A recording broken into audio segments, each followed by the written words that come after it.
আজকাল একটা জিনিস খুব বেশি দেখছি, চেম্বারে অনেক মহিলা পেশেন্টই এসে বলছেন, ম্যাম, কোনো কাজ করতে ইচ্ছে করে না, সারাক্ষণ দুর্বল লাগে, অল্প কাজ করলেই হাঁপিয়ে পড়ছি। এই সমস্যাটা অনেকেই ভেবে থাকেন শুধুমাত্র অ্যানিমিয়া বা শরীরে রক্ত কমে যাওয়ার জন্যই হয়ে থাকে। হ্যাঁ, অনেক সময় কিন্তু শরীরে রক্ত কমা থেকে এটা হতে পারে। কিন্তু আমাদের শরীর কিন্তু অনেক ক্ষেত্রে দেখা যায় যে আগে থেকেই অন্যান্য রোগের দ্বারা জর্জরিত হয়ে থাকতে পারে, যার জন্য এরকম প্রবলেম হতে পারে। যেমন ধরুন থাইরয়েডের disorder, vitamin deficiency, hormonal imbalance, diabetes বা স্লিপ ডিসঅর্ডার বা কখনো কখনো স্ট্রেস থেকেও এরকম হতে পারে। বিশেষ করে আপনাকে ভাবতে হবে অনেক সময় খুব জটিল রোগও কিন্তু এইরকম সমস্যা নিয়ে আসতে পারে, প্রথমেই দুর্বলতা নিয়ে আসতে পারে। পুরো ভিডিওটাকে আমরা ৮টা সেগমেন্টে আলোচনা করব। আর কখন একেবারে ডিলে করা যাবে না সেইটা যদি জানতে চান তাহলে অবশ্যই ৬ নাম্বার সেগমেন্ট পর্যন্ত থাকুন আমাদের সাথে। চলুন আমরা শুরু করি সেগমেন্ট ১। সেগমেন্ট ১-এ আমরা আলোচনা করব সব দুর্বলতা মানেই কি রক্তাল্পতা? আমাদের বাঙালি মহিলাদের মধ্যে, স্পেশালি ওয়েস্ট বেঙ্গল, বাংলাদেশ, ত্রিপুরা এবং আসামের মহিলাদের মধ্যে অ্যানিমিয়া খুব কমন। সেই জন্য কখনো কখনো দুর্বলতা শুরু হলেই বা দুর্বলতা লাগতে শুরু করলেই আমরা কিন্তু নিজে থেকেই কোনো ডক্টর না দেখিয়ে আয়রন ট্যাবলেট খাওয়া শুরু করে দিই। এক্স্যাক্টলি, সব উইকনেসের পেছনেই কিন্তু শুধু আয়রন নেই বা রক্তাল্পতা আছে সেটিই কিন্তু এক্স্যাক্ট কারণ না। আমাদের জানতে হবে আরও কী কী কারণ থাকতে পারে। যেমন ধরুন থাইরয়েডের প্রবলেম, আনকন্ট্রোল ডায়াবেটিস, স্ট্রেস, রাত্রে ঘুম হচ্ছে না, কখনো কখনো খুব মারাত্মক রোগ, এগুলো কিন্তু হতে পারে। ভিটামিন বি 12 এর ডেফিসিয়েন্সি, ভিটামিন ডি ডেফিসিয়েন্সি। তাহলে অবশ্যই আপনাকে আগে ডাক্তারের সাথে আলোচনা করতে হবে। ডাক্তারকে দেখিয়ে আপনার টেস্ট করে বুঝতে হবে যে এক্স্যাক্টলি কী কারণে আপনার এই দুর্বলতাটা আসছে। এবার আমরা চলে আসছি সেগমেন্ট 2-তে। এখানে আমরা জানবো শরীর আগে থেকেই কি কি সংকেত দেয়, কি কি সিমটম থাকলে আমাদের আগে থেকেই কেয়ারফুল হওয়া দরকার। ধরুন শরীরে এই দুর্বলতার সাথে সাথে আরও কিছু সিমটমস আছে। যেমন ধরুন মাথা ঘোরা, গা বমি বমি করা, কনসেন্ট্রেশন কমে যাওয়া, ঘুম ঠিকঠাক না হওয়া, সারাক্ষণ ঘুম ঘুম লাগা, হাত পা ঠান্ডা হয়ে যাওয়া, মাথার চুল পড়া। তো এই সমস্ত যদি প্রবলেম থাকে, তার সাথে দুর্বলতা থাকে, তাহলে এটিকে কখনোই সাধারণ দুর্বলতা ভাবা একদমই ভুল হবে। তার কারণ আপনার ডক্টরকে দেখিয়ে রক্তের পরীক্ষা করে এক্স্যাক্ট ট্রিটমেন্টটা করা খুব জরুরি এই সময়ে। মহিলাদের ক্ষেত্রে আরও বড় একটা সমস্যা হলো বেশিরভাগ মহিলাই কিন্তু নিজের শরীরকে একেবারেই গুরুত্ব দেন না। পরিবারের বাচ্চাদের খেয়াল রাখতে গিয়ে নিজের শরীরকে, নিজের অসুস্থতাকে অনেক ক্ষেত্রেই ইগনোর করে থাকেন। এক্স্যাক্টলি, আর এই কারণেই আমাদের বেশিরভাগ রোগই কিন্তু দেরিতে ধরা পড়ে। চলুন এবার আমরা যাই সেগমেন্ট 3-তে। সেগমেন্ট 3-তে আমরা আলোচনা করব ভিটামিন ডি এবং ভিটামিন বি 12 ডেফিসিয়েন্সিতে কী কী প্রবলেম হতে পারে। আজকাল ভিটামিন ডি এবং বি 12 এর ডেফিসিয়েন্সি খুব বেশি দেখা যাচ্ছে। একদম। তার কারণ আমরা না আমাদের নিজেদের লাইফস্টাইলটা এমনভাবে পরিবর্তন করে নিয়েছি বিগত ১৫ বছর বা ২০ বছরে, যে আমরা ভুলেই গেছি আমাদের রোগের মধ্যে যাওয়া উচিত, আমাদের গ্রিন লিফি ভেজিটেবলস মানে অনেক শাকসবজি খাওয়া উচিত। আজকাল বাইরের ফাস্ট ফুড খেয়ে আমরা বুঝতেই পারছি না আমরা এই ডেফিসিয়েন্সি শরীর বা ডেফিসিয়েন্ট শরীর নিয়েই ঘোরাফেরা করছি। আর আমরা ভাবছি আমাদের এই দুর্বলতাটা একদম নরমাল বা স্বাভাবিক দুর্বলতা। আজকাল দেখছি চেম্বারে এসে পেশেন্টরা প্রায়শই একটা কথা খুব বলছেন, সারাক্ষণই শরীরটা খারাপ লাগছে। হ্যাঁ, সারাক্ষণই শরীরটা খারাপ লাগে। তার সাথে সাথে শরীরে ধরুন পা ঝিনঝিন করা, মাথা ঘোরা, মাথা ঝিঁঝি করা বা চুল পড়ে যাওয়া, হাত পা জ্বালা করা এবং মুডের চেঞ্জ হওয়া, এগুলো কিন্তু সবই আজকাল খুব পরিমাণে বেড়ে গেছে। এবারে আমরা আসছি সেগমেন্ট 4-এ। এখানে আমরা জেনে নেব থাইরয়েড প্রবলেম নিয়ে। মহিলাদের দুর্বলতার পেছনে আরেকটা বড় কারণ হলো থাইরয়েডের প্রবলেম, যেটা মহিলাদের মধ্যে ভীষণ কমন। বিশেষ করে হাইপোথাইরয়েডিজম। হাইপো এই কথাটার মানে হলো স্লো হয়ে যাওয়া।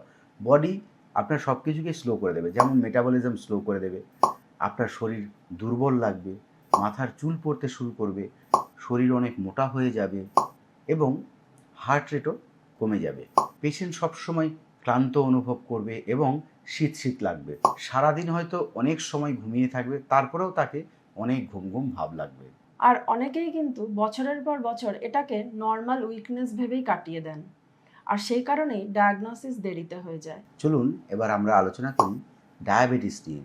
সেগমেন্ট 5-এ আমরা আলোচনা করব ডায়াবেটিসের সাথে কিভাবে দুর্বলতা জড়িয়ে থাকতে পারে। অনেকেই ভাবেন ডায়াবেটিস মানে শুধু রক্তে শর্করার পরিমাণ মানে সুগারের পরিমাণ বেড়ে যাওয়া। আনকন্ট্রোল ডায়াবেটিস কিন্তু ধীরে ধীরে শরীরের এনার্জি কমিয়ে দেয়। তখন ওয়েট লস হবে, উইকনেস হবে, বারবার তেষ্টা পাবে, শরীর ঝিমঝিম করবে, আর এই লক্ষণগুলো কিন্তু ধীরে ধীরে শুরু হবে। আর হ্যাঁ, অবশ্যই যদি আপনার ফ্যামিলিতে হিস্ট্রি থাকে ডায়াবেটিসের, তাহলে কিন্তু সতর্ক হয়ে রক্ত পরীক্ষা অবশ্যই দরকার। চলুন আমরা এসে গেছি সেগমেন্ট 6-এ। যেহেতু আমরা প্রথমেই বলেছিলাম ভিডিওতে, আমরা আলোচনা করব কখন ডিলে করা উচিত না, মানে আপনি কখন দেরি একদমই করবেন না এবং ইমিডিয়েটলি ডক্টরের সাথে দেখা করবেন। আর সবথেকে ইম্পর্ট্যান্ট, কোন উইকনেসকে ডেঞ্জারাস বলে মনে করবেন সেটি আমরা এই সেগমেন্ট 6-এ আলোচনা করব। যদি উইকনেসের সাথে সাথে আরও কিছু সিমটমস থেকে থাকে, যেমন খেতে ইচ্ছে না করা, দীর্ঘদিন ধরে জ্বর থাকা, শরীরের কোনো অংশে গাঁট হওয়া, তারপরে ধরুন পায়খানা পেচ্ছাপের সাথে রক্ত যাওয়া বা শ্বাসকষ্ট, এই ওয়ার্নিং সাইনগুলো যদি থেকে থাকে তাহলে কিন্তু আমাদের খুব সিরিয়াস হওয়া দরকার এবং একদমই সেখানে ডিলে করা উচিত নয়। সাথে সাথে ডক্টরের কাছে যাওয়া এবং তার পরামর্শ নেওয়া উচিত। এবং সত্যি সত্যি আরও কিছু প্রবলেম থাকতে পারে, যেমন ধরুন আপনার শরীর ভীষণভাবে মোটা হয়ে যাচ্ছে, একদমই কাজে মন লাগছে না, এগুলো কিন্তু অ্যাডভান্স ডিজিজ, যেমন ধরুন খুব বেশি পরিমাণে হাইপোথাইরয়েডিজম হয়েও হতে পারে। এবার আমরা আসছি সেগমেন্ট 7-এ। এখানে আমরা জেনে নেব যখন উইকনেস ফিল হচ্ছে তখন ঠিক কি কি টেস্ট করা উচিত। আমাদের কাছে রোগী এলে সাধারণত আমরা শুরু করি বেসিক টেস্ট, যেমন ধরুন সিবিসি, তার সাথে kidney function test, renal function test, এইগুলো করে আমরা বেসিক জিনিসটা দেখে নিই যে সব কিছু ঠিক আছে কিনা। তারপর আমরা ধীরে ধীরে ধাপে ধাপে পেশেন্টের সিমটমস অনুযায়ী আমরা টেস্ট করাই। যদি কারো দেখা যায় চোখের নিচে ফ্যাকাশে হয়ে গেছে, গা হাত পা ফ্যাকাশে হয়ে গেছে, তার সাথে দুর্বলতা আছে, তাহলে আমরা আয়রন টেস্ট এবং আয়রন প্রোফাইল টেস্ট করাই। অনেকের ক্ষেত্রে গা হাত পা জ্বালা করলে, চুল বেশি পড়া শুরু করলে, তাহলে আমরা ভিটামিন B12 টেস্ট করাই। গা হাত পা ব্যথা করলে ভিটামিন ডি লেভেল টেস্ট করাই। এছাড়াও আমরা থাইরয়েড প্রোফাইল দেখি, যদি কেউ মোটা হয়ে যাচ্ছে তাহলে আমরা থাইরয়েড প্রোফাইল বা শুধু TSH লেভেল দেখি। আর যাদের ফ্যামিলিতে সুগারের হিস্ট্রি আছে এবং সিমটমস দেখে যদি মনে হয় সুগার থাকতে পারে, সেক্ষেত্রে কিন্তু অবশ্যই আমরা ফাস্টিং ব্লাড সুগার, 2 ঘন্টা খাওয়ার পরে ব্লাড সুগার এবং HbA1c করা উচিত। তবে হ্যাঁ, একটা কথা অবশ্যই মনে রাখবেন যে আপনার কি কি রক্ত পরীক্ষা করতে হবে বা পেচ্ছাপের টেস্ট করতে হবে কিনা সেটা কিন্তু আপনার ডাক্তারবাবুই ঠিক করবেন। তাই একদমই সময় না দেরি করে ডাক্তারবাবুর পরামর্শ নিন। আমরা চলে এসেছি ভিডিওর একদম শেষ প্রান্তে। এখানে সেগমেন্ট 8-এ আমরা জেনে নেব পুরো ভিডিও থেকে আমরা কি জানলাম। মহিলারা কিন্তু একেবারেই নিজের শরীরকে অবহেলা করবেন না। সামান্য কোনো সমস্যা হলেও অবশ্যই ডক্টরের পরামর্শ নেবেন। সবসময় কিন্তু উইকনেস নর্মাল নয়, অনেক সময় অনেক বড় রোগেরও সিগন্যাল হতে পারে। আসলে আগে থেকেই কিন্তু শরীর আমাদেরকে সিগন্যাল দেয়, আর সেই সিগন্যালকে যদি আমরা অবহেলা না করে ডাক্তার দেখাই, তাহলে কিন্তু অনেক রোগকে আগে থেকেই কন্ট্রোল করা সম্ভব। সবাইকে আমি শেষে একটাই কথা বলবো, নিজের যত্ন নিন, সবাই সুস্থ থাকুন এবং কোনো রকম অসুবিধে বুঝলেই একদম দেরি না করে সাথে সাথে ডক্টরের পরামর্শ নিন। এইরকমই ভিডিও আপনার রেগুলার বেসিসে দেখার জন্য আমাদের স্বাস্থ্য সম্পদ ডক্টর কিশোর কুমার রায় এই চ্যানেলটিকে সাবস্ক্রাইব করুন, বন্ধু বান্ধব মা বাবা সকলের সাথে শেয়ার করুন। কারণ স্বাস্থ্য সম্বন্ধীয় জ্ঞান যদি আমাদের থাকে, তবেই আমরা রোগকে অবহেলা করব না এবং আমরা নিজেরা বাঁচব।